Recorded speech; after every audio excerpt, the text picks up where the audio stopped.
나무아미타불 관세음보살. 오늘 하루 소란스러운 세상 속에서 마음을 지키느라 참으로 애쓰셨습니다. 숨가쁘게 달려온 당신의 영혼에 잠시 멈춤의 시간을 선물해 보세요. 부처님의 깊은 지혜를 담은 가르침과 일상에서 바로 실천할 수 있는 명상법을 함께 담았습니다. 물 흐르듯 흐르는 말씀에 귀를 기울이다 보면 어느덧 요동치던 마음이 고요한 호수처럼 평온해지는 것을 느끼실 수 있을 것입니다. 부처님의 깊은 가르침 뒤에 마음이 평온해지며 자손대대 복을 불러오는 실천적인 일상 수행법이 더해지면서 법문이 머리에 머물지 않고 삶으로 스며드는 힘을 갖게 됩니다.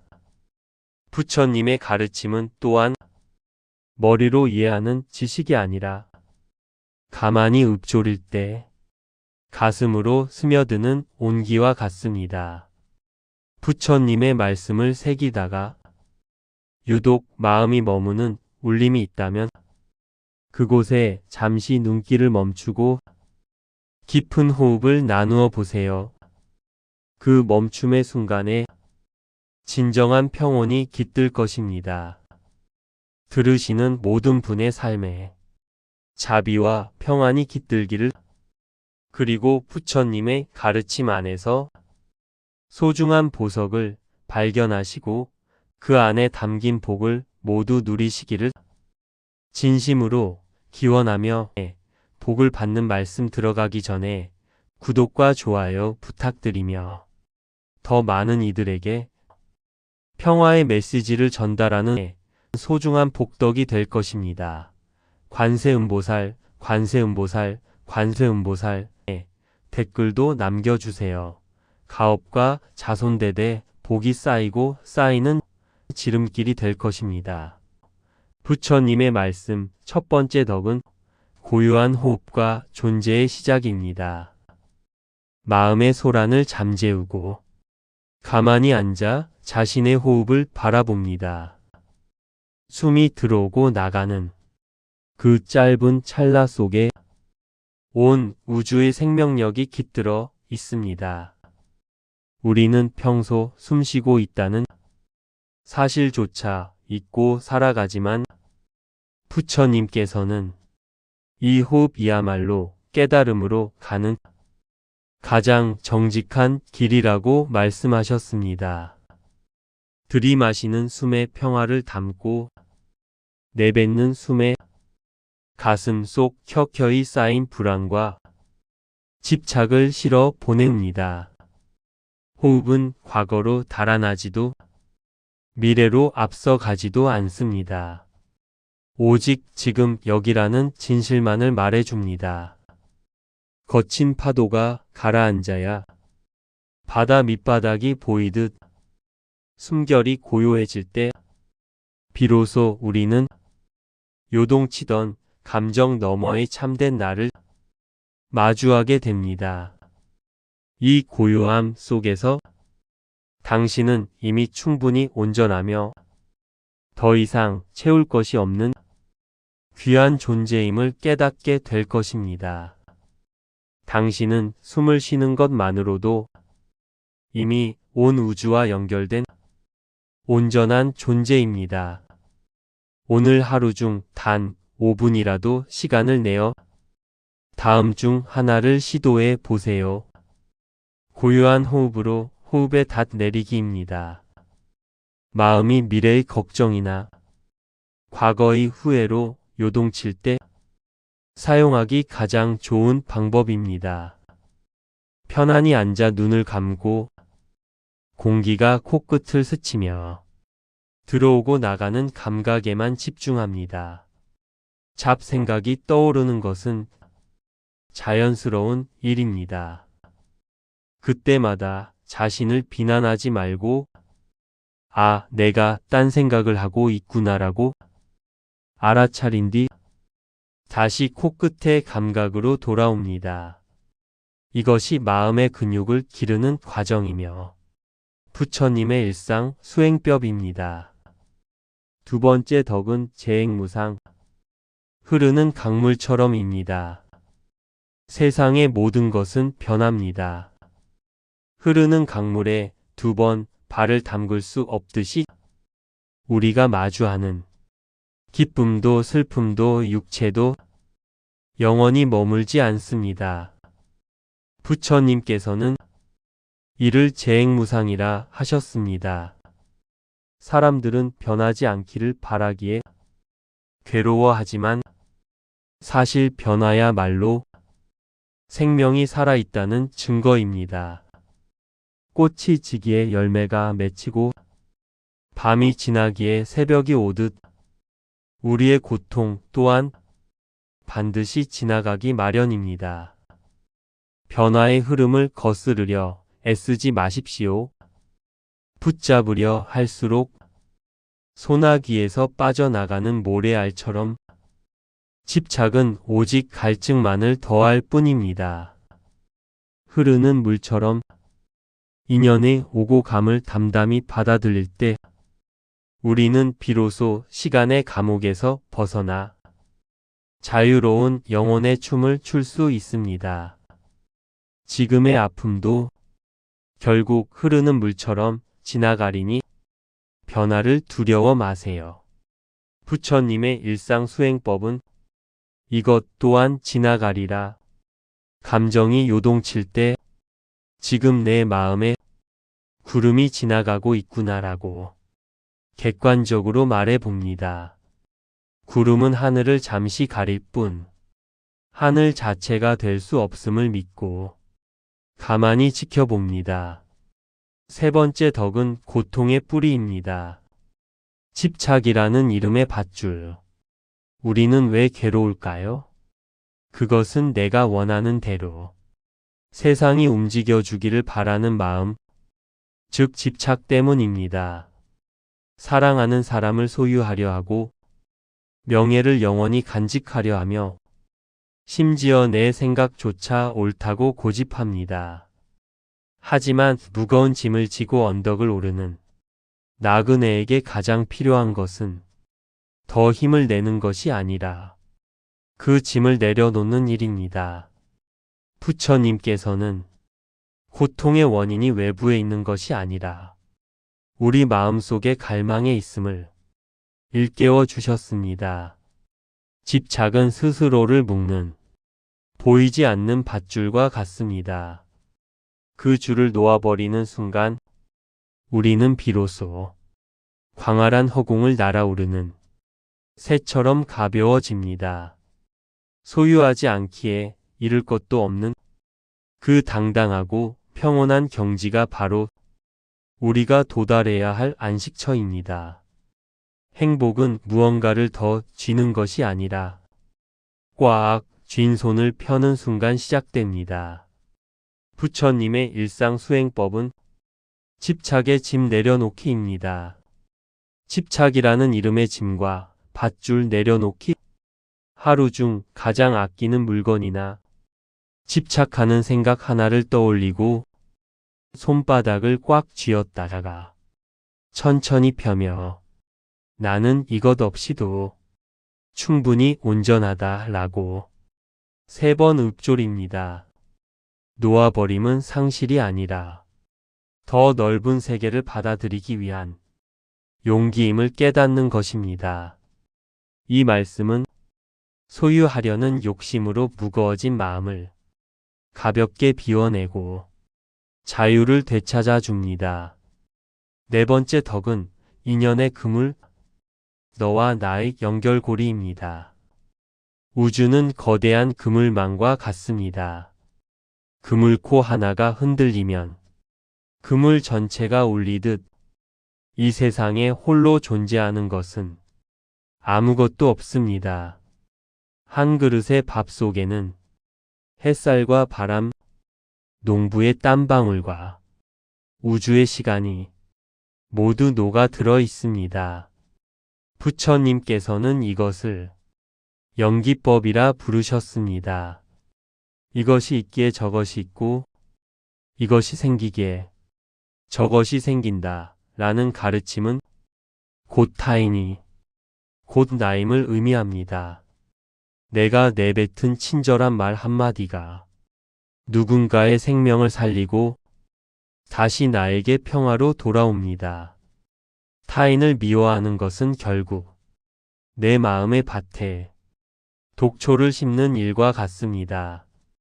서로가 서로의 버팀목이 되어주고 있음을 깨달을 때 차가운 경쟁의 마음은 녹아내리고 따뜻한 자비의 등불이 켜지게 됩니다.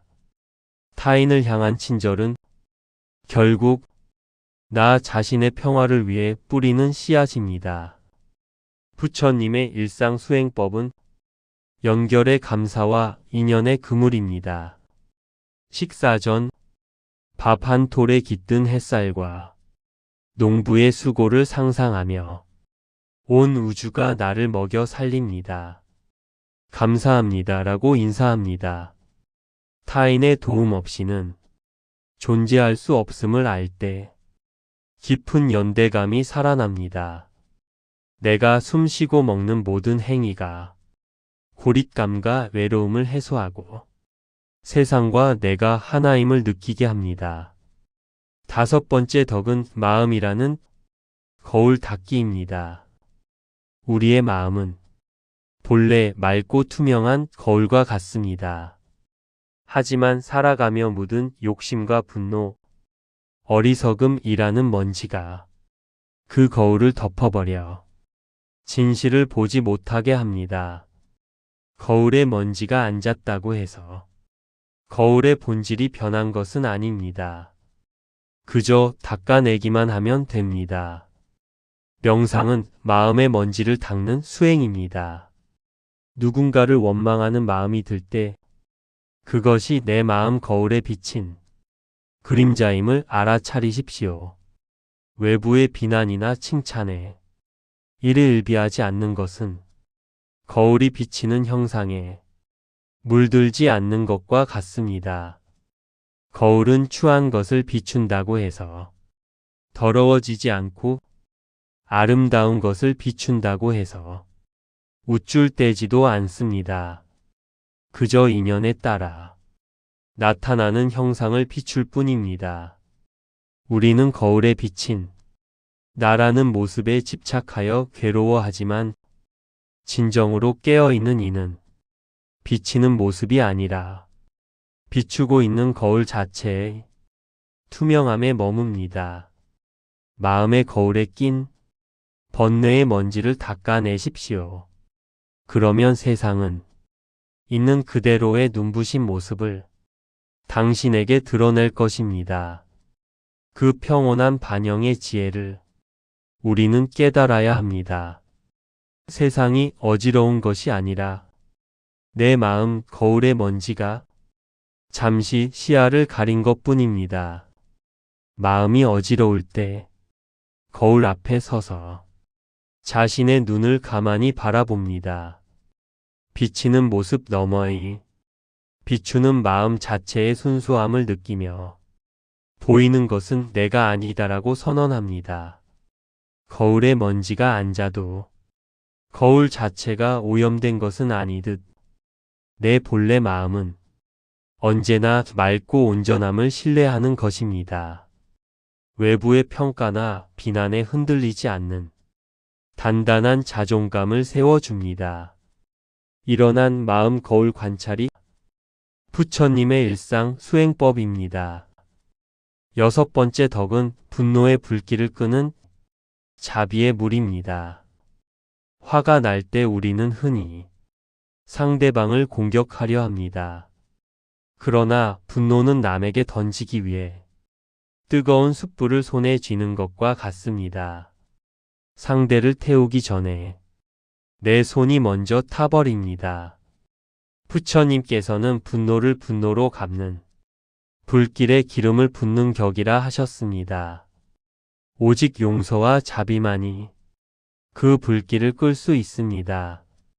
상대방 또한 나와 같은 마음으로 행복해지고 싶어하고 고통받기 싫어하는 한 명의 연약한 인간임을 이해해 보십시오. 그가 내뱉은 날카로운 말은 사실 그의 내면이 아프다는 비명일지도 모릅니다. 연민의 눈으로 세상을 바라볼 때 날이 서 있던 마음은 부드러운 봄바람처럼 바뀌고 내 주변의 공기조차 평화롭게 변해갈 것입니다. 분노는 당신이 아닙니다. 잠시 머물다 사라지는 뜬구름일 뿐입니다.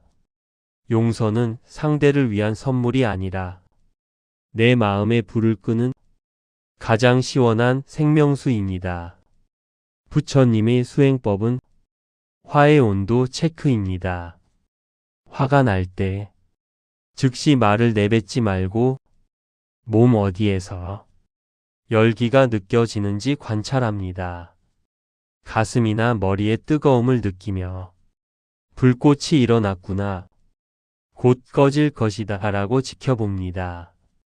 분노를 나와 동일시하지 않고 관찰자로 남을 때 감정의 노예에서 벗어나 주인이 될 수 있습니다.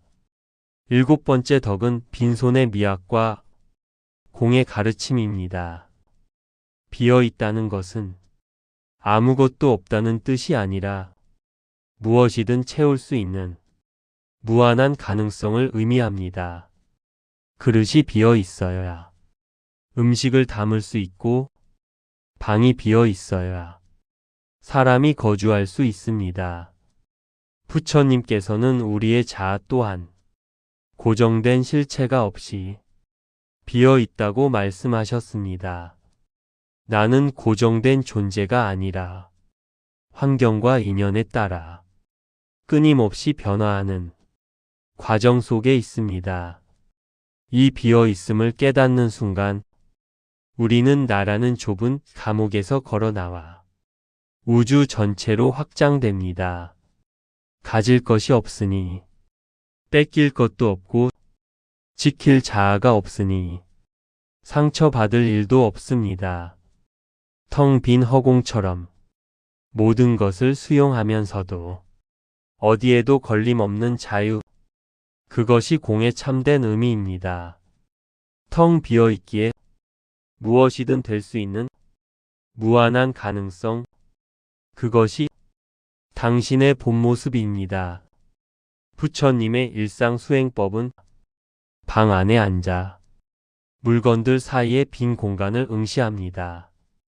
그 공간이 모든 물건을 차별 없이 품어주듯 내 마음도 모든 상황을 그저 수용하는 허공이라 상상합니다. 나라는 좁은 틀을 내려놓을 때 세상의 모든 기쁨과 슬픔을 자유롭게 담을 수 있는 큰 그릇이 됩니다. 8번째 덕은 중도의 길을 걸으며 검은고 줄의 지혜를 터득합니다. 검은고 줄은 너무 팽팽하면 끊어지고 너무 느슨하면 소리가 나지 않습니다. 우리 삶 또한 이와 같습니다.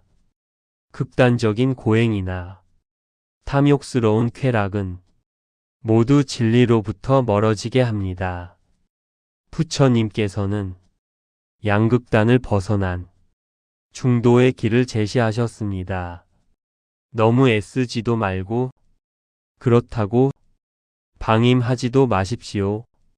적당한 긴장과 적당한 이완이 조화를 이룰 때 삶의 아름다운 선율이 흘러나옵니다. 지나친 욕망에 자신을 태우지도 말고 깊은 무기력에 자신을 내버려 두지도 마십시오.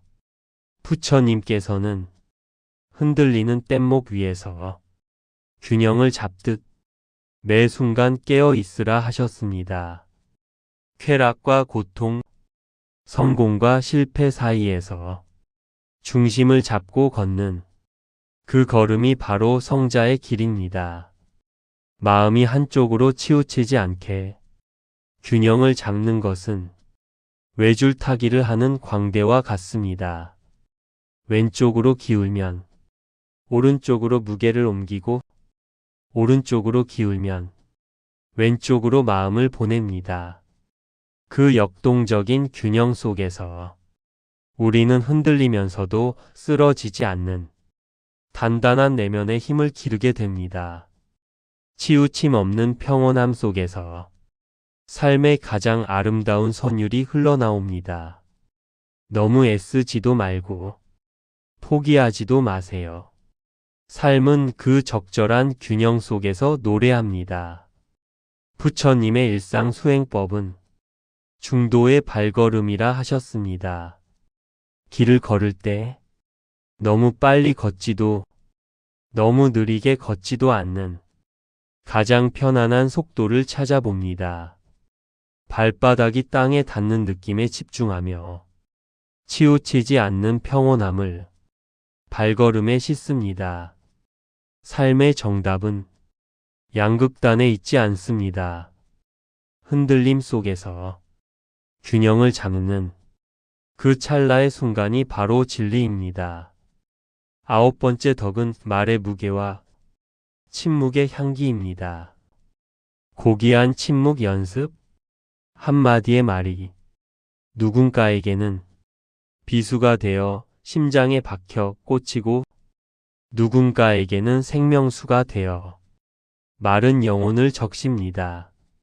우리는 너무 많은 말을 쏟아내느라 정작 들어야 할 내면의 소리를 놓치고 삽니다. 부처님께서는 진실하고 필요하며 친절한 말이 아니면 침묵하라고 하셨습니다. 말수가 적어질 때 생각은 깊어지고 그 깊은 침묵 속에서 지혜의 싹이 돋아납니다. 침묵은 단순히 말을 하지 않는 것이 아니라 마음의 소란을 잠재우고 진리의 귀를 기울이는 고귀한 행위입니다. 부처님께서는 바른 말을 강조하셨습니다. 거짓말, 이간질하는 말, 거친 말, 꾸며내는 말은 남을 해치기 전에 내 영혼을 먼저 오염시킵니다.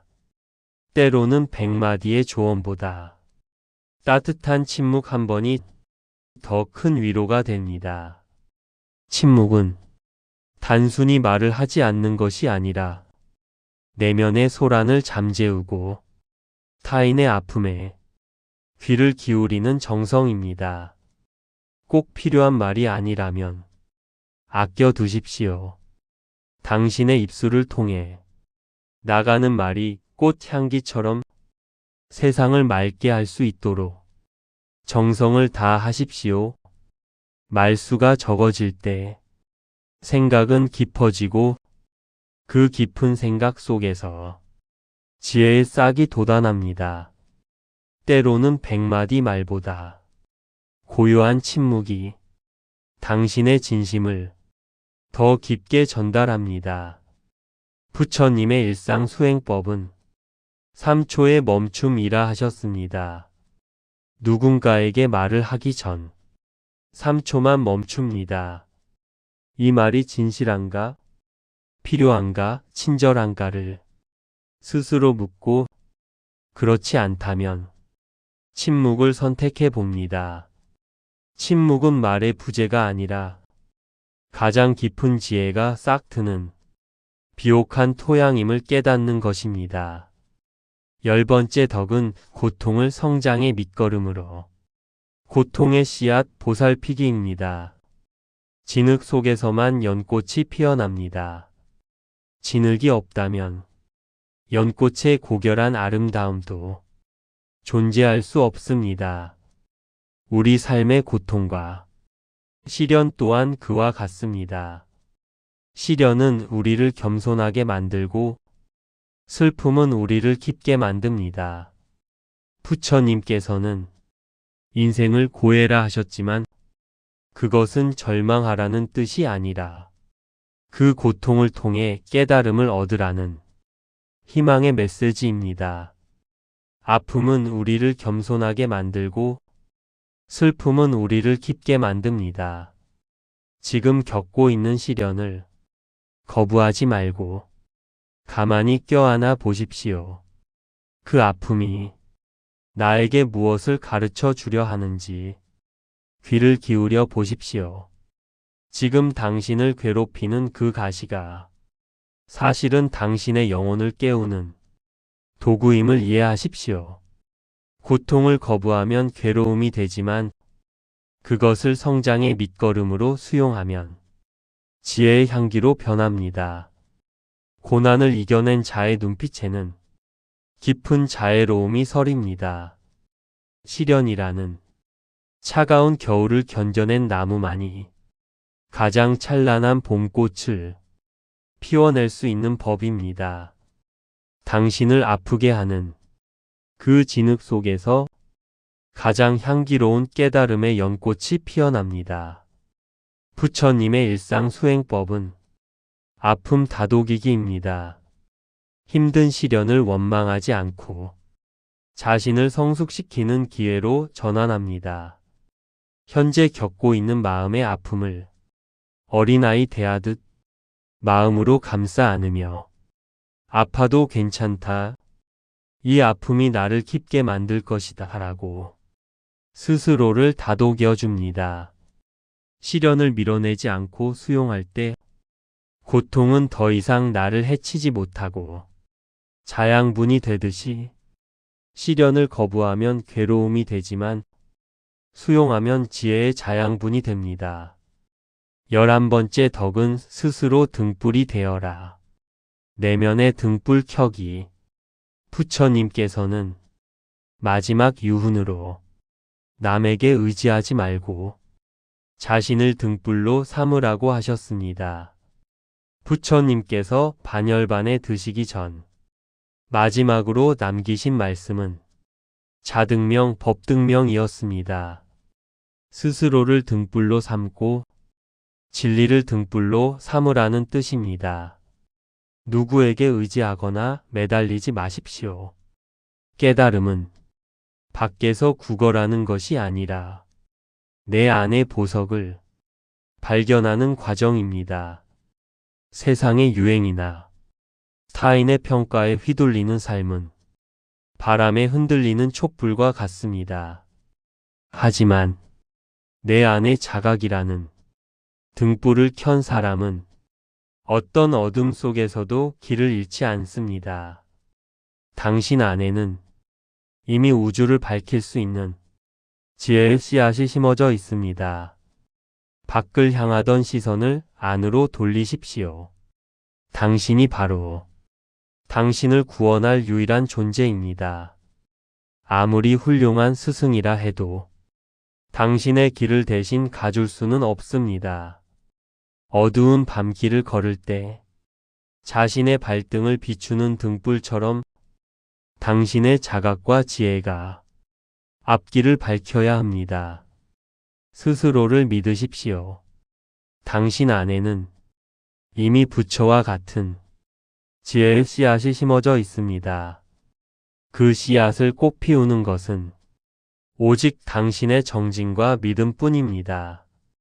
자등명을 밖에서 구하지 마세요. 당신의 길을 밝힐 가장 밝은 등불은 이미 당신 안에 있습니다. 부처님의 일상 수행법은 심장의 등불 시각화입니다. 잠들기 전 어둠 속에서 가슴 중앙에 작은 등불 하나가 켜져 있다고 상상합니다. 세상이 아무리 어두워도 이 빛은 결코 꺼지지 않음을 믿으며 잠듭니다.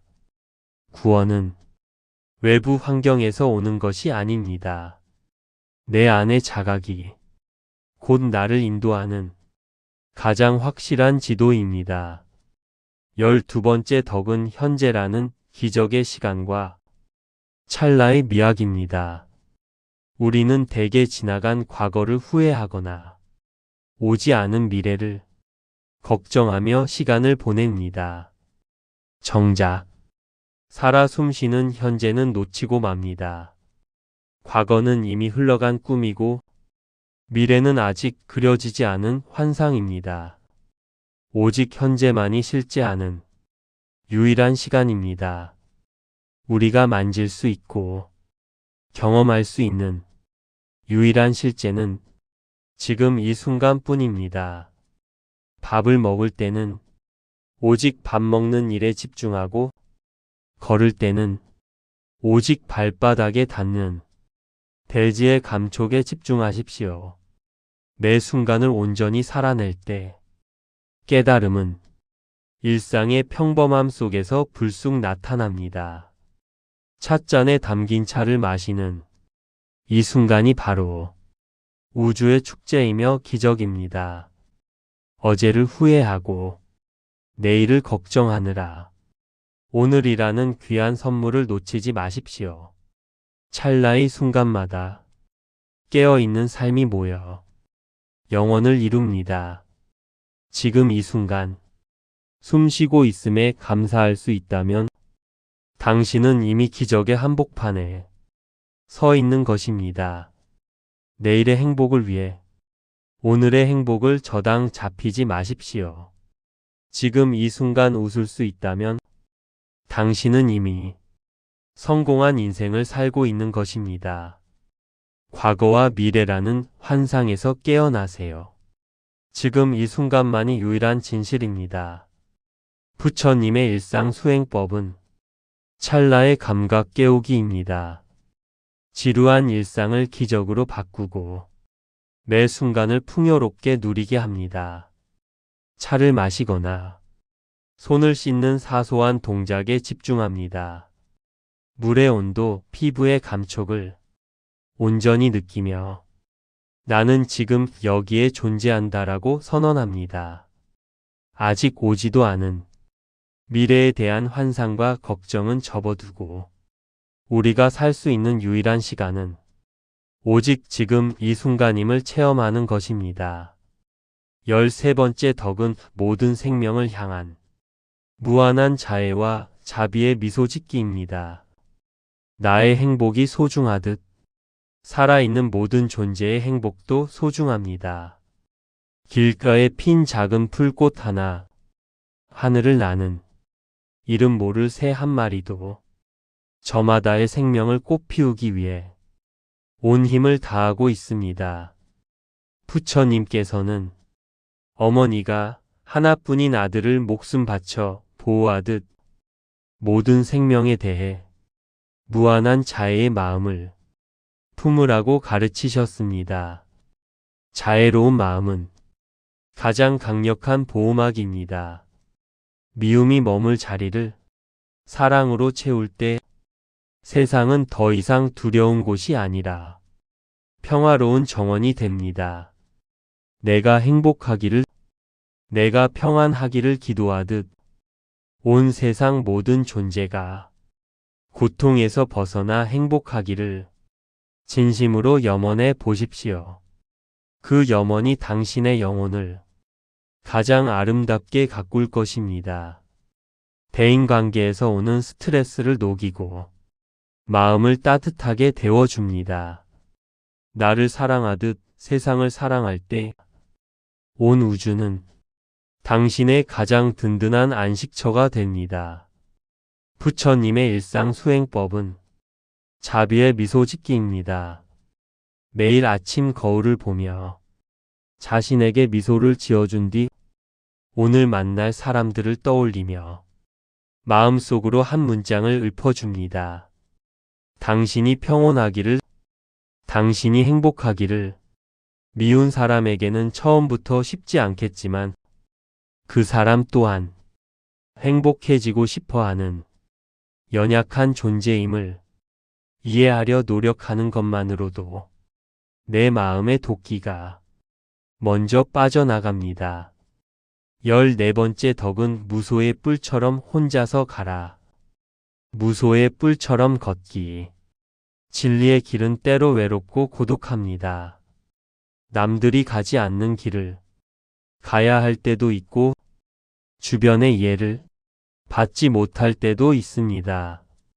그러나 부처님께서는 소리에 놀라지 않는 사자처럼, 그물에 걸리지 않는 바람처럼, 지늘게 더러워지지 않는 연꽃처럼 무소의 뿔처럼 혼자서 가라고 하셨습니다.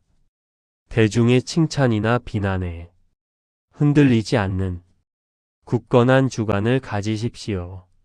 진정으로 깨어있는 사람은 고독을 두려워하지 않고 오히려 즐깁니다.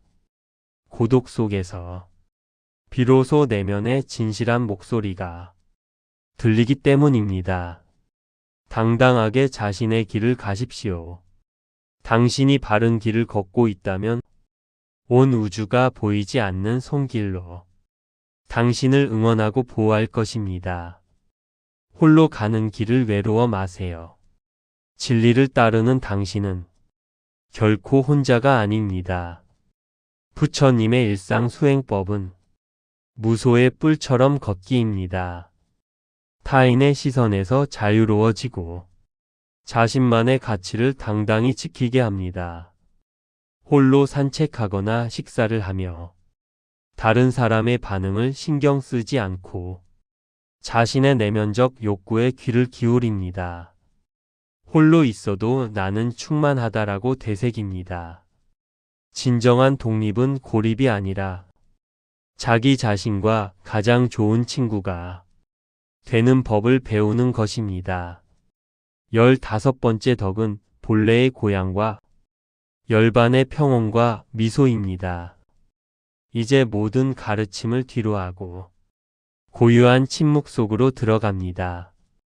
강물이 바다에 이르면 강이라는 이름을 버리고 바다와 하나가 되듯 우리 또한 모든 분별심을 내려놓고 본래의 고향인 열반의 평온에 닿게 됩니다. 열반은 죽어서 가는 곳이 아니라 번뇌의 불꽃이 꺼진 지극히 고요하고 시원한 마음 상태를 말합니다. 더 이상 바랄 것도 두려울 것도 없는 절대적인 평화입니다. 당신은 이제 그 평화의 바다에 도착했습니다. 깊은 잠을 자고 일어난 아이의 맑은 눈망울처럼 세상을 있는 그대로 바라보십시오.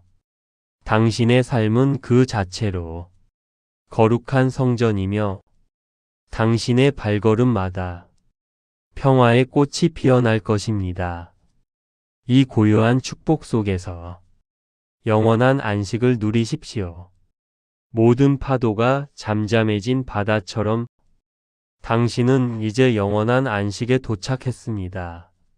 모든 갈등이 사라진 절대 평화를 일상 속에서 미리 맛보게 합니다. 부처님의 일상 수행법은 열반의 미소입니다. 모든 명상을 마칠 때 입가에 아주 살짝 미소를 띄웁니다. 그 미소가 온몸의 세포로 퍼져 나간다고 상상하며 모든 것이 이미 이루어졌다 라고 안심합니다. 깨달음은 멀리 있지 않습니다. 모든 애씀을 멈춘 바로 그곳이 우리가 그토록 찾던 극락입니다. 부처님의 가르침이 단순한 지식 전달을 넘어 영혼을 어루만지고 삶의 구석구석을 비추는 등불이 되기를 바라는 마음으로 부처님의 가르침 15가지 덕을 담으며 각 덕목이 주는 핵심적인 마음의 울림과 그 의미를 정리해 드렸습니다. 이 말씀들을 가만히 읊조리며 더 들어보시면 물이 스며들듯 더 깊은 평온이 찾아올 것입니다. 법향의 뜰을 찾아주신 모든 분께 감사의 인사를 드리며 한 번 더 반복해서 영상을 올리겠습니다. 주무시면서 편안히 들으셔도 마음의 평안이 깃들 것입니다. 나무아미타불 관세음보살, 오늘 하루 소란스러운 세상 속에서 마음을 지키느라 참으로 애쓰셨습니다. 숨가쁘게 달려온 당신의 영혼에 잠시 멈춤의 시간을 선물해 보세요. 부처님의 깊은 지혜를 담은 가르침과 일상에서 바로 실천할 수 있는 명상법을 함께 담았습니다. 물 흐르듯 흐르는 말씀에 귀를 기울이다 보면 어느덧 요동치던 마음이 고요한 호수처럼 평온해지는 것을 느끼실 수 있을 것입니다. 부처님의 깊은 가르침 뒤에 마음이 평온해지며 자손대대 복을 불러오는 실천적인 일상 수행법이 더해지면서 법문이 머리에 머물지 않고 삶으로 스며드는 힘을 갖게 됩니다. 부처님의 가르침은 또한 머리로 이해하는 지식이 아니라 가만히 읊조릴 때 가슴으로 스며드는 온기와 같습니다. 부처님의 말씀을 새기다가 유독 마음이 머무는 울림이 있다면 그곳에 잠시 눈길을 멈추고 깊은 호흡을 나누어 보세요. 그 멈춤의 순간에 진정한 평온이 깃들 것입니다. 들으시는 모든 분의 삶에 자비와 평안이 깃들기를, 그리고 부처님의 가르침 안에서 소중한 보석을 발견하시고 그 안에 담긴 복을 모두 누리시기를 진심으로 기원하며, 복을 받는 말씀 들어가기 전에 구독과 좋아요 부탁드리며 더 많은 이들에게 평화의 메시지를 전달하는 소중한 복덕이 될 것입니다. 관세음보살, 관세음보살, 관세음보살. 댓글도 남겨주세요. 가업과 자손대대 복이 쌓이고 쌓이는 지름길이 될 것입니다. 부처님의 말씀 첫 번째 덕은 고요한 호흡과 존재의 시작입니다. 마음의 소란을 잠재우고 가만히 앉아 자신의 호흡을 바라봅니다. 숨이 들어오고 나가는 그 짧은 찰나 속에 온 우주의 생명력이 깃들어 있습니다. 우리는 평소 숨쉬고 있다는 사실조차 잊고 살아가지만 부처님께서는 이 호흡이야말로 깨달음으로 가는 가장 정직한 길이라고 말씀하셨습니다. 들이마시는 숨에 평화를 담고 내뱉는 숨에 가슴 속 켜켜이 쌓인 불안과 집착을 실어 보냅니다. 호흡은 과거로 달아나지도 미래로 앞서가지도 않습니다. 오직 지금 여기라는 진실만을 말해줍니다. 거친 파도가 가라앉아야 바다 밑바닥이 보이듯 숨결이 고요해질 때 비로소 우리는 요동치던 감정 너머의 참된 나를 마주하게 됩니다. 이 고요함 속에서 당신은 이미 충분히 온전하며 더 이상 채울 것이 없는 귀한 존재임을 깨닫게 될 것입니다. 당신은 숨을 쉬는 것만으로도 이미 온 우주와 연결된 온전한 존재입니다. 오늘 하루 중 단 5분이라도 시간을 내어 다음 중 하나를 시도해 보세요. 고요한 호흡으로 호흡에 닷 내리기입니다. 마음이 미래의 걱정이나 과거의 후회로 요동칠 때 사용하기 가장 좋은 방법입니다. 편안히 앉아 눈을 감고 공기가 코끝을 스치며 들어오고 나가는 감각에만 집중합니다. 잡생각이 떠오르는 것은 자연스러운 일입니다. 그때마다 자신을 비난하지 말고 아, 내가 딴 생각을 하고 있구나라고 알아차린 뒤 다시 코끝의 감각으로 돌아옵니다. 이것이 마음의 근육을 기르는 과정이며 부처님의 일상 수행법입니다. 두 번째 덕은 재행무상, 흐르는 강물처럼입니다. 세상의 모든 것은 변합니다. 흐르는 강물에 두 번 발을 담글 수 없듯이 우리가 마주하는 기쁨도 슬픔도 육체도 영원히 머물지 않습니다. 부처님께서는 이를 재행무상이라 하셨습니다. 사람들은 변하지 않기를 바라기에 괴로워하지만 사실 변화야말로 생명이 살아있다는 증거입니다. 꽃이 지기에 열매가 맺히고 밤이 지나기에 새벽이 오듯 우리의 고통 또한 반드시 지나가기 마련입니다. 변화의 흐름을 거스르려 애쓰지 마십시오. 붙잡으려 할수록 소나기에서 빠져나가는 모래알처럼 집착은 오직 갈증만을 더할 뿐입니다. 흐르는 물처럼 인연의 오고 감을 담담히 받아들일 때 우리는 비로소 시간의 감옥에서 벗어나 자유로운 영혼의 춤을 출 수 있습니다. 지금의 아픔도 결국 흐르는 물처럼 지나가리니 변화를 두려워 마세요. 부처님의 일상수행법은 이것 또한 지나가리라. 감정이 요동칠 때 지금 내 마음에 구름이 지나가고 있구나라고 객관적으로 말해 봅니다. 구름은 하늘을 잠시 가릴 뿐 하늘 자체가 될 수 없음을 믿고 가만히 지켜봅니다. 세 번째 덕은 고통의 뿌리입니다. 집착이라는 이름의 밧줄. 우리는 왜 괴로울까요? 그것은 내가 원하는 대로 세상이 움직여주기를 바라는 마음, 즉 집착 때문입니다. 사랑하는 사람을 소유하려 하고 명예를 영원히 간직하려 하며 심지어 내 생각조차 옳다고 고집합니다. 하지만 무거운 짐을 지고 언덕을 오르는 나그네에게 가장 필요한 것은 더 힘을 내는 것이 아니라 그 짐을 내려놓는 일입니다. 부처님께서는 고통의 원인이 외부에 있는 것이 아니라 우리 마음속의 갈망에 있음을 일깨워 주셨습니다. 집착은 스스로를 묶는 보이지 않는 밧줄과 같습니다.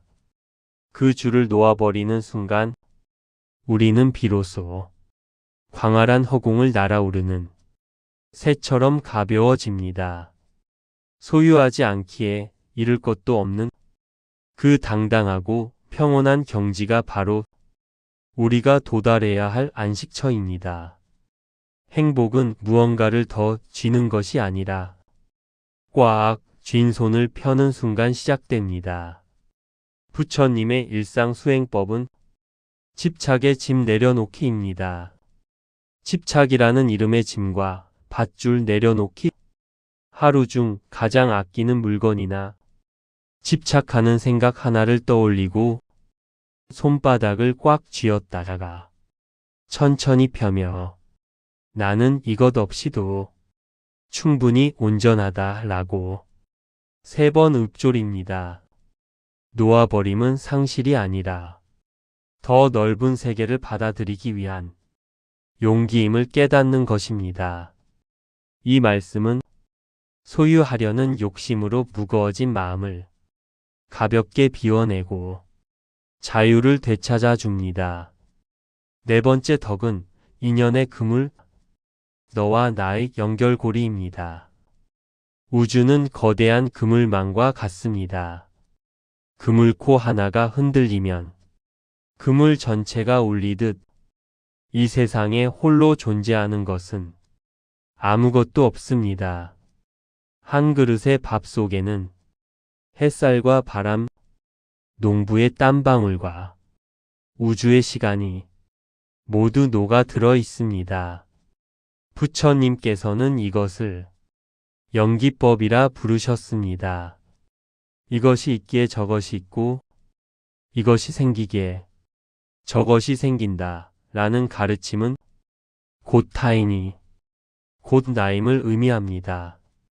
내가 내뱉은 친절한 말 한마디가 누군가의 생명을 살리고 다시 나에게 평화로 돌아옵니다. 타인을 미워하는 것은 결국 내 마음의 밭에 독초를 심는 일과 같습니다. 서로가 서로의 버팀목이 되어주고 있음을 깨달을 때 차가운 경쟁의 마음은 녹아내리고 따뜻한 자비의 등불이 켜지게 됩니다. 타인을 향한 친절은 결국 나 자신의 평화를 위해 뿌리는 씨앗입니다. 부처님의 일상 수행법은 연결의 감사와 인연의 그물입니다.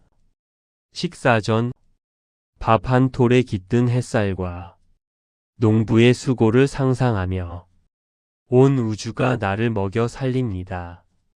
감사합니다라고 인사합니다. 타인의 도움 없이는 존재할 수 없음을 알 때 깊은 연대감이 살아납니다. 내가 숨쉬고 먹는 모든 행위가 고립감과 외로움을 해소하고 세상과 내가 하나임을 느끼게 합니다. 5번째 덕은 마음이라는 거울 닦기입니다. 우리의 마음은 본래 맑고 투명한 거울과 같습니다. 하지만 살아가며 묻은 욕심과 분노, 어리석음이라는 먼지가 그 거울을 덮어버려 진실을 보지 못하게 합니다. 거울에 먼지가 앉았다고 해서 거울의 본질이 변한 것은 아닙니다. 그저 닦아내기만 하면 됩니다. 명상은 마음의 먼지를 닦는 수행입니다. 누군가를 원망하는 마음이 들 때 그것이 내 마음 거울에 비친 그림자임을 알아차리십시오. 외부의 비난이나 칭찬에 이를 일비하지 않는 것은 거울이 비치는 형상에 물들지 않는 것과 같습니다. 거울은 추한 것을 비춘다고 해서 더러워지지 않고 아름다운 것을 비춘다고 해서 우쭐대지도 않습니다. 그저 인연에 따라 나타나는 형상을 비출 뿐입니다. 우리는 거울에 비친 나라는 모습에 집착하여 괴로워하지만 진정으로 깨어있는 이는 비치는 모습이 아니라 비추고 있는 거울 자체의 투명함에 머뭅니다. 마음의 거울에 낀 번뇌의 먼지를 닦아내십시오. 그러면 세상은 있는 그대로의 눈부신 모습을 당신에게 드러낼 것입니다. 그 평온한 반영의 지혜를 우리는 깨달아야 합니다. 세상이 어지러운 것이 아니라 내 마음 거울의 먼지가 잠시 시야를 가린 것뿐입니다. 마음이 어지러울 때 거울 앞에 서서 자신의 눈을 가만히 바라봅니다. 비치는 모습 너머의 비추는 마음 자체의 순수함을 느끼며 보이는 것은 내가 아니다라고 선언합니다. 거울에 먼지가 앉아도 거울 자체가 오염된 것은 아니듯 내 본래 마음은 언제나 맑고 온전함을 신뢰하는 것입니다. 외부의 평가나 비난에 흔들리지 않는 단단한 자존감을 세워줍니다. 일어난 마음 거울 관찰이 부처님의 일상 수행법입니다. 6번째 덕은 분노의 불길을 끄는 자비의 물입니다. 화가 날 때 우리는 흔히 상대방을 공격하려 합니다. 그러나 분노는 남에게 던지기 위해 뜨거운 숯불을 손에 쥐는 것과 같습니다. 상대를 태우기 전에 내 손이 먼저 타버립니다. 부처님께서는 분노를 분노로 갚는 불길에 기름을 붓는 격이라 하셨습니다. 오직 용서와 자비만이 그 불길을 끌 수 있습니다. 상대방 또한 나와 같은 마음으로 행복해지고 싶어하고 고통받기 싫어하는 한 명의 연약한 인간임을 이해해 보십시오. 그가 내뱉은 날카로운 말은 사실 그의 내면이 아프다는 비명일지도 모릅니다. 연민의 눈으로 세상을 바라볼 때 날이 서 있던 마음은 부드러운 봄바람처럼 바뀌고 내 주변의 공기조차 평화롭게 변해갈 것입니다. 분노는 당신이 아닙니다. 잠시 머물다 사라지는 뜬구름일 뿐입니다. 용서는 상대를 위한 선물이 아니라 내 마음의 불을 끄는 가장 시원한 생명수입니다. 부처님의 수행법은 화의 온도 체크입니다. 화가 날 때 즉시 말을 내뱉지 말고 몸 어디에서 열기가 느껴지는지 관찰합니다. 가슴이나 머리의 뜨거움을 느끼며 불꽃이 일어났구나. 곧 꺼질 것이다 라고 지켜봅니다. 분노를 나와 동일시하지 않고 관찰자로 남을 때 감정의 노예에서 벗어나 주인이 될 수 있습니다. 7번째 덕은 빈손의 미학과 공의 가르침입니다. 비어 있다는 것은 아무것도 없다는 뜻이 아니라 무엇이든 채울 수 있는 무한한 가능성을 의미합니다. 그릇이 비어 있어야 음식을 담을 수 있고 방이 비어 있어야 사람이 거주할 수 있습니다. 부처님께서는 우리의 자아 또한 고정된 실체가 없이 비어 있다고 말씀하셨습니다. 나는 고정된 존재가 아니라 환경과 인연에 따라 끊임없이 변화하는 과정 속에 있습니다. 이 비어있음을 깨닫는 순간 우리는 나라는 좁은 감옥에서 걸어 나와 우주 전체로 확장됩니다. 가질 것이 없으니 뺏길 것도 없고 지킬 자아가 없으니 상처받을 일도 없습니다. 텅 빈 허공처럼 모든 것을 수용하면서도 어디에도 걸림없는 자유, 그것이 공의 참된 의미입니다. 텅 비어있기에 무엇이든 될 수 있는 무한한 가능성, 그것이 당신의 본 모습입니다. 부처님의 일상 수행법은 방 안에 앉아 물건들 사이의 빈 공간을 응시합니다. 그 공간이 모든 물건을 차별 없이 품어주듯 내 마음도 모든 상황을 그저 수용하는 허공이라 상상합니다. 나라는 좁은 틀을 내려놓을 때 세상의 모든 기쁨과 슬픔을 자유롭게 담을 수 있는 큰 그릇이 됩니다. 8번째 덕은 중도의 길을 걸으며 검은고 줄의 지혜를 터득합니다. 검은고 줄은 너무 팽팽하면 끊어지고 너무 느슨하면 소리가 나지 않습니다. 우리 삶 또한 이와 같습니다. 극단적인 고행이나 탐욕스러운 쾌락은 모두 진리로부터 멀어지게 합니다. 부처님께서는 양극단을 벗어난 중도의 길을 제시하셨습니다. 너무 애쓰지도 말고 그렇다고 방임하지도 마십시오. 적당한 긴장과 적당한 이완이 조화를 이룰 때 삶의 아름다운 선율이 흘러나옵니다. 지나친 욕망에 자신을 태우지도 말고 깊은 무기력에 자신을 내버려 두지도 마십시오. 부처님께서는 흔들리는 뗏목 위에서 균형을 잡듯 매 순간 깨어 있으라 하셨습니다. 쾌락과 고통, 성공과 실패 사이에서 중심을 잡고 걷는 그 걸음이 바로 성자의 길입니다. 마음이 한쪽으로 치우치지 않게 균형을 잡는 것은 외줄타기를 하는 광대와 같습니다. 왼쪽으로 기울면 오른쪽으로 무게를 옮기고 오른쪽으로 기울면 왼쪽으로 마음을 보냅니다. 그 역동적인 균형 속에서 우리는 흔들리면서도 쓰러지지 않는 단단한 내면의 힘을 기르게 됩니다. 치우침 없는 평온함 속에서 삶의 가장 아름다운 선율이 흘러나옵니다. 너무 애쓰지도 말고 포기하지도 마세요. 삶은 그 적절한 균형 속에서 노래합니다. 부처님의 일상 수행법은 중도의 발걸음이라 하셨습니다. 길을 걸을 때 너무 빨리 걷지도 너무 느리게 걷지도 않는 가장 편안한 속도를 찾아봅니다.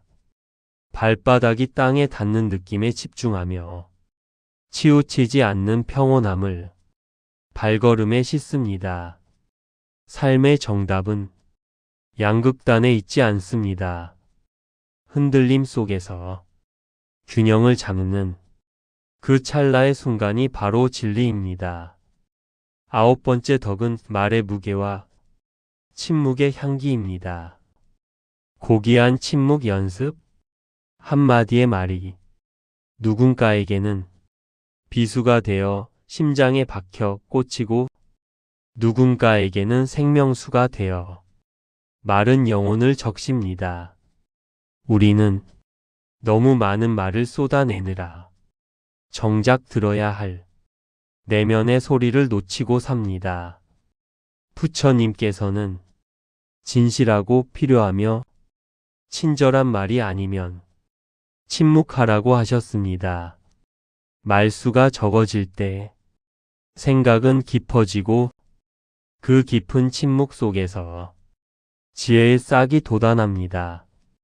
침묵은 단순히 말을 하지 않는 것이 아니라 마음의 소란을 잠재우고 진리의 귀를 기울이는 고귀한 행위입니다. 부처님께서는 바른 말을 강조하셨습니다. 거짓말, 이간질하는 말, 거친 말, 꾸며내는 말은 남을 해치기 전에 내 영혼을 먼저 오염시킵니다. 때로는 100마디의 조언보다 따뜻한 침묵 한 번이 더 큰 위로가 됩니다. 침묵은 단순히 말을 하지 않는 것이 아니라 내면의 소란을 잠재우고 타인의 아픔에 귀를 기울이는 정성입니다. 꼭 필요한 말이 아니라면 아껴 두십시오. 당신의 입술을 통해 나가는 말이 꽃향기처럼 세상을 맑게 할 수 있도록 정성을 다하십시오.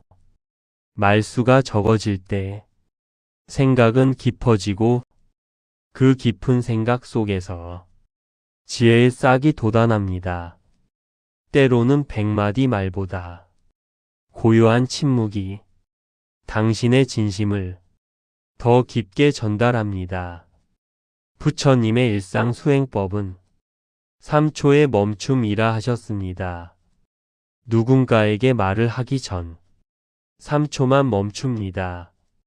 이 말이 진실한가, 필요한가, 친절한가를 스스로 묻고 그렇지 않다면 침묵을 선택해 봅니다. 침묵은 말의 부재가 아니라 가장 깊은 지혜가 싹 트는 비옥한 토양임을 깨닫는 것입니다. 10번째 덕은 고통을 성장의 밑거름으로 고통의 씨앗 보살피기입니다. 진흙 속에서만 연꽃이 피어납니다. 진흙이 없다면 연꽃의 고결한 아름다움도 존재할 수 없습니다. 우리 삶의 고통과 시련 또한 그와 같습니다.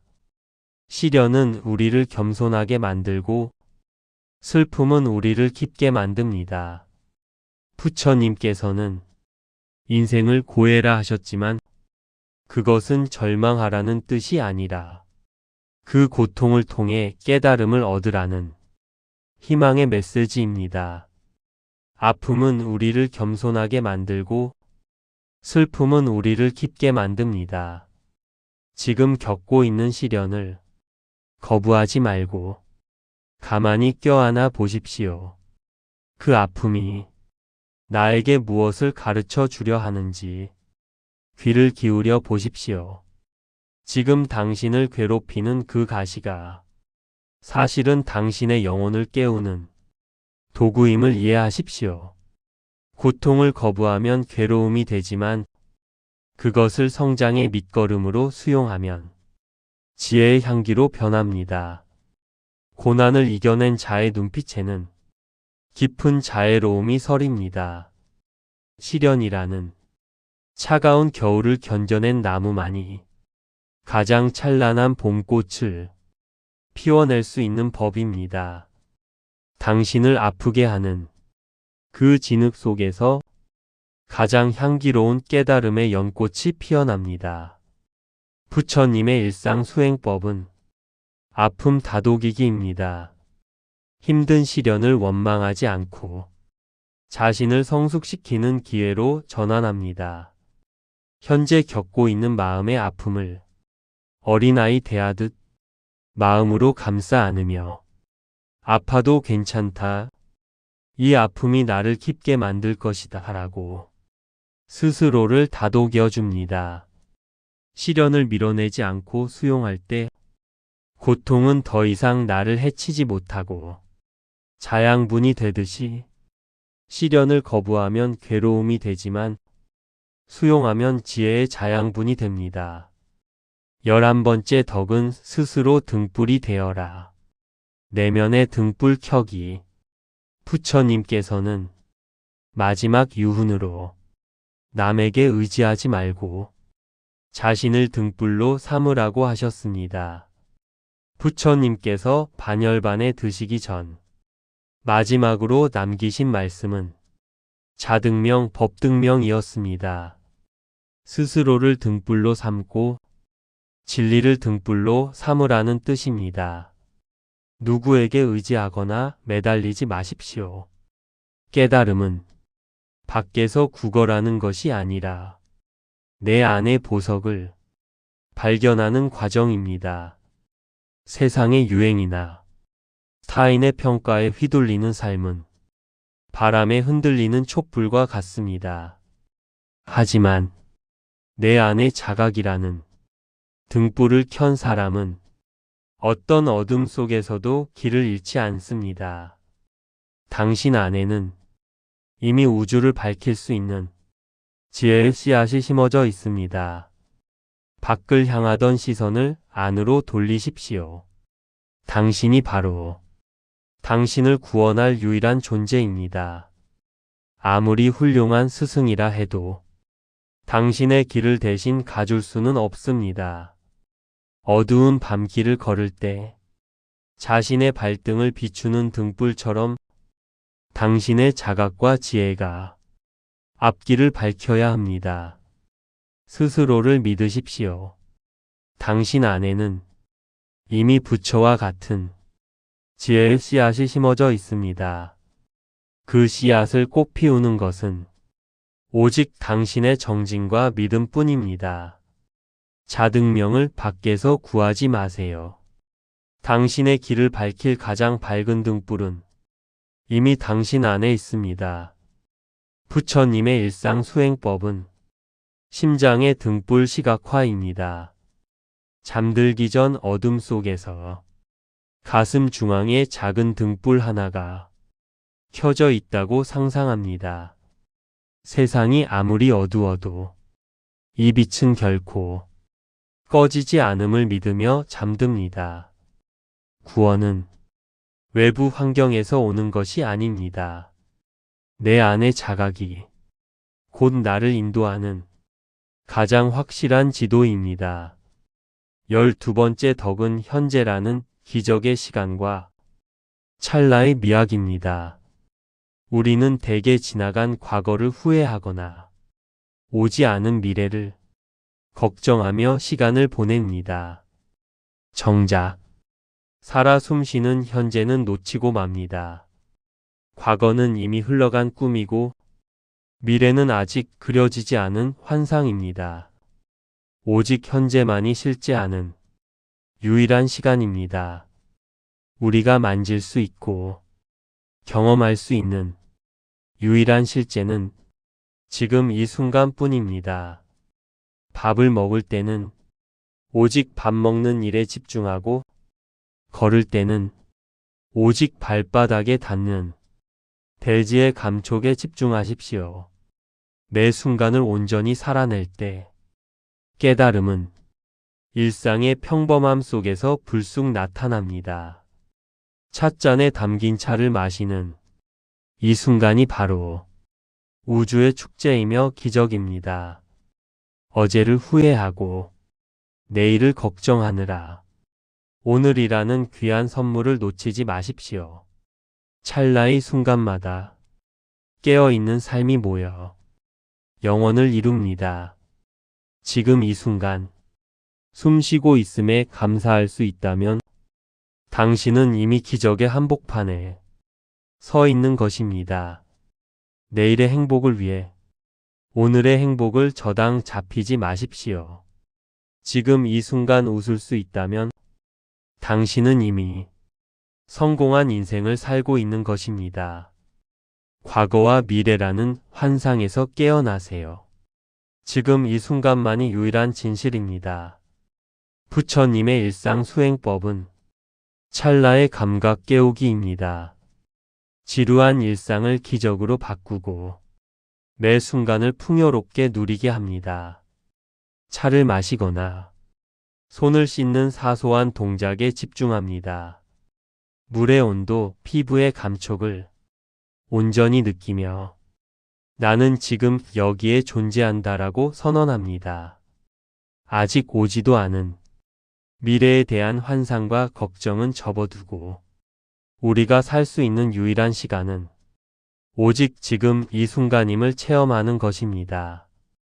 13번째 덕은 모든 생명을 향한 무한한 자애와 자비의 미소 짓기입니다.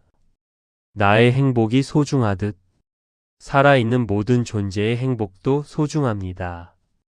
길가에 핀 작은 풀꽃 하나, 하늘을 나는 이름 모를 새 한 마리도 저마다의 생명을 꽃피우기 위해 온 힘을 다하고 있습니다. 부처님께서는 어머니가 하나뿐인 아들을 목숨 바쳐 보호하듯 모든 생명에 대해 무한한 자애의 마음을 품으라고 가르치셨습니다. 자애로운 마음은 가장 강력한 보호막입니다.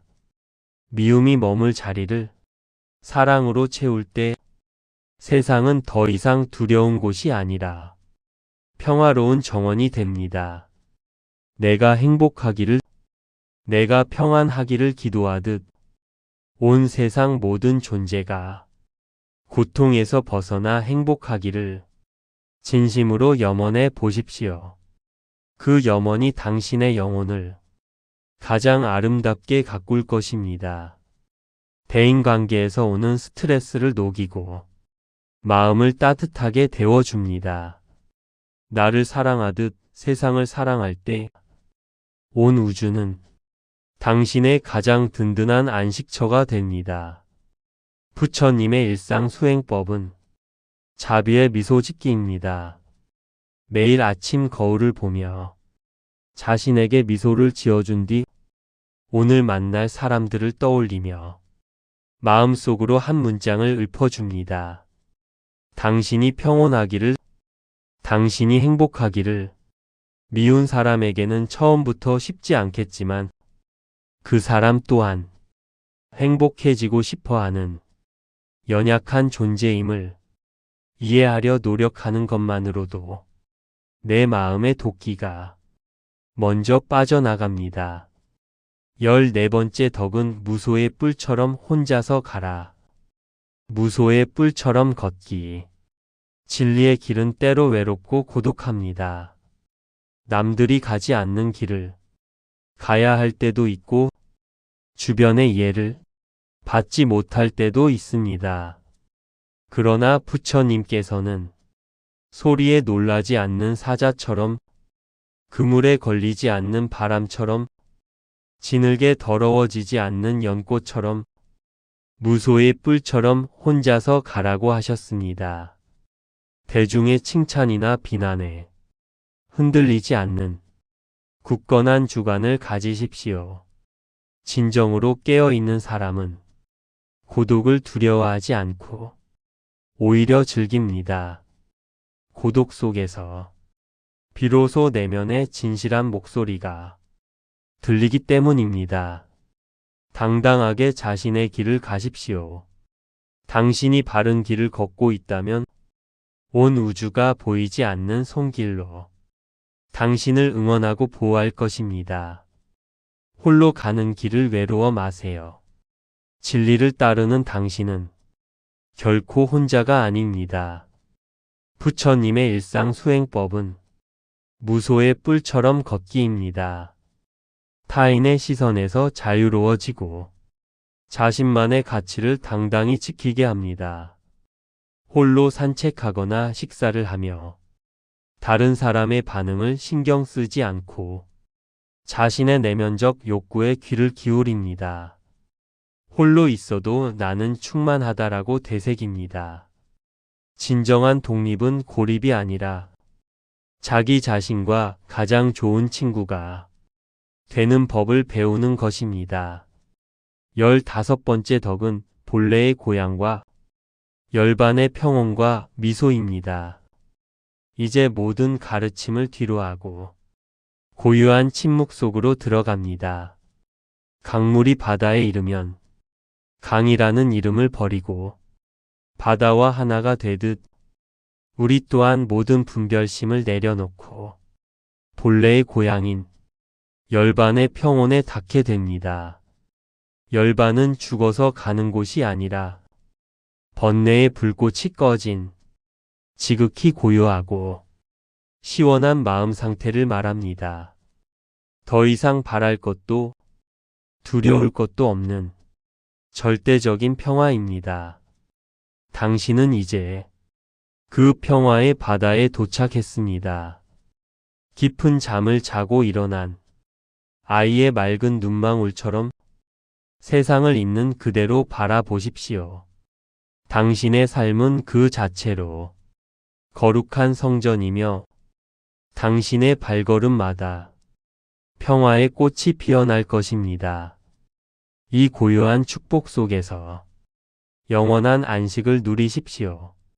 모든 파도가 잠잠해진 바다처럼 당신은 이제 영원한 안식에 도착했습니다. 모든 갈등이 사라진 절대 평화를 일상 속에서 미리 맛보게 합니다. 부처님의 일상 수행법은 열반의 미소입니다. 모든 명상을 마칠 때 입가에 아주 살짝 미소를 띄웁니다. 그 미소가 온몸의 세포로 퍼져나간다고 상상하며 모든 것이 이미 이루어졌다 라고 안심합니다. 깨달음은 멀리 있지 않습니다. 모든 애씀을 멈춘 바로 그곳이 우리가 그토록 찾던 극락입니다. 부처님의 가르침이 단순한 지식 전달을 넘어 영혼을 어루만지고 삶의 구석구석을 비추는 등불이 되기를 바라는 마음으로 부처님의 가르침 15가지 덕을 담으며 각 덕목이 주는 핵심적인 마음의 울림과 그 의미를 정리해 드렸습니다. 이 말씀들을 가만히 읊조리며 더 들어보시면 물이 스며들듯 더 깊은 평온이 찾아올 것입니다.